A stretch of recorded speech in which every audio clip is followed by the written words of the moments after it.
Welcome to our video yang akan membahas tentang analisis isu global. Kami dari Latsar CPNS 2026 Kabupaten Seluma. Ini dia.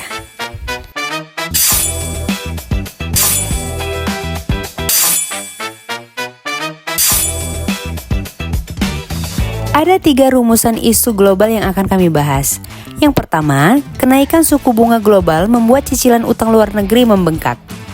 Fenomena ekonomi yang sering sekali disebut sebagai efek domino dari kebijakan moneter negara maju, terutama Amerika Serikat melalui bank sentralnya The Fed.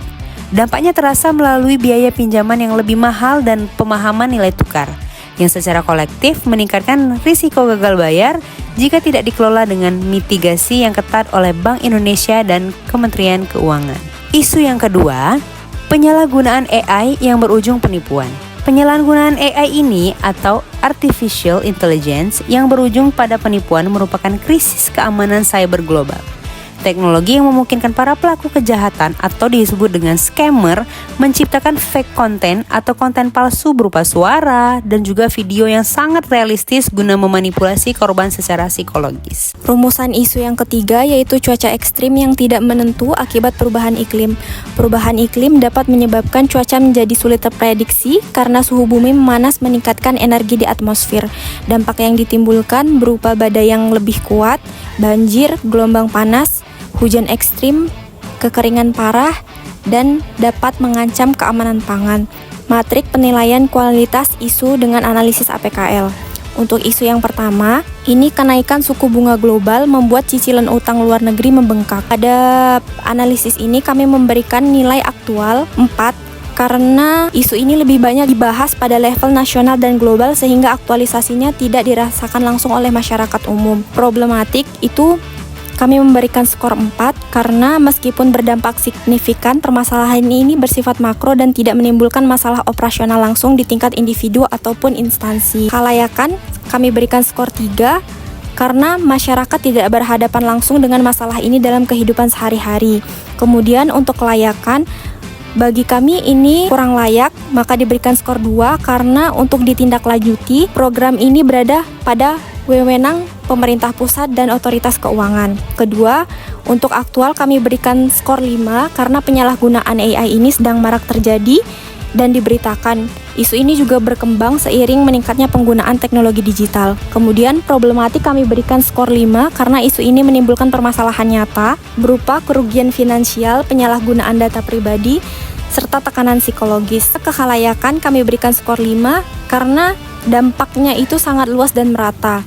Kelayakan, bagi kami isu ini sangat layak untuk mendapatkan kewaspadaan dari masyarakat dan bisa meningkatkan literasi masyarakat terkait dengan penyalahgunaan AI. Terkait cuaca ekstrim, aktual kami berikan skor 5 karena perubahan iklim ini sangat aktual. Problematik kami berikan skor 4. Dampaknya itu bervariasi antar wilayah sehingga tingkat problematiknya tinggi tetapi tidak maksimal. Kekhalayakan kami berikan skor 5 karena perubahan iklim ini menyentuh kepentingan khalayak yang sangat besar. Kelayakan kami berikan skor 3. Perubahan iklim membutuhkan kebijakan jangka panjang dan koordinasi lintas sektor. Ini cukup layak namun kurang optimal untuk ditangani secara langsung. Analisis isu APKL.